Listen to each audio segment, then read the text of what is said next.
కరెక్ట్గా ఎలక్షన్స్ అప్పుడు భలే విచిత్రమైనటువంటి పాయింట్లు పట్టుకొస్తుంటారు అనమాట. క్రిందటిసారి కనుక ఏది నరేంద్ర మోడీ మళ్ళీ గెలిస్తే రిజర్వేషన్లు ఎత్తేస్తాడు కాంగ్రెస్ పార్టీ చెప్పుకొచ్చింది. 2019 అప్పుడు అదే చెప్పింది, 2024 అప్పుడు అదే చెప్పింది.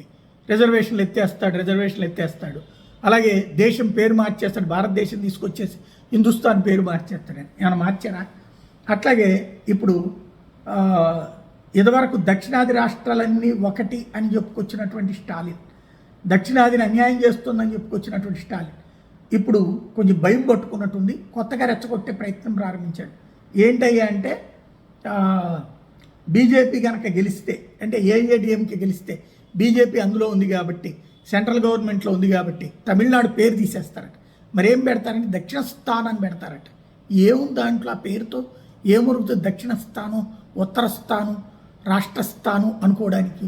అంటే ఏదో ఒకటి అక్కడ సెంటిమెంట్ రాజేయాలి, తమిళ సెంటిమెంట్ రాజేయాలి, మన పేరుని తీసేస్తారు అని చెప్పాలి. ఇప్పుడు బెంగాల్లో బెంగాలీ ఆత్మగౌరవాన్ని దెబ్బతీస్తున్నారంటూ ఈవిడ ఎట్లయితే మమతా బెనర్జీ వచ్చిందో అట్లాగా ఇప్పుడు ఈ కొత్తది ఏమీ అసలు చర్చ కూడా రానటువంటి దానికి ఇప్పుడు చర్చలోకి తెస్తారు. అవతల అయితే ఏంటంటే ఎవడన్నా అన్నాడు అనుకోడు, అదిగో చూసారా మార్చేస్తున్నారని చెప్తారు. అది ఇప్పుడు జరుగుతుంది.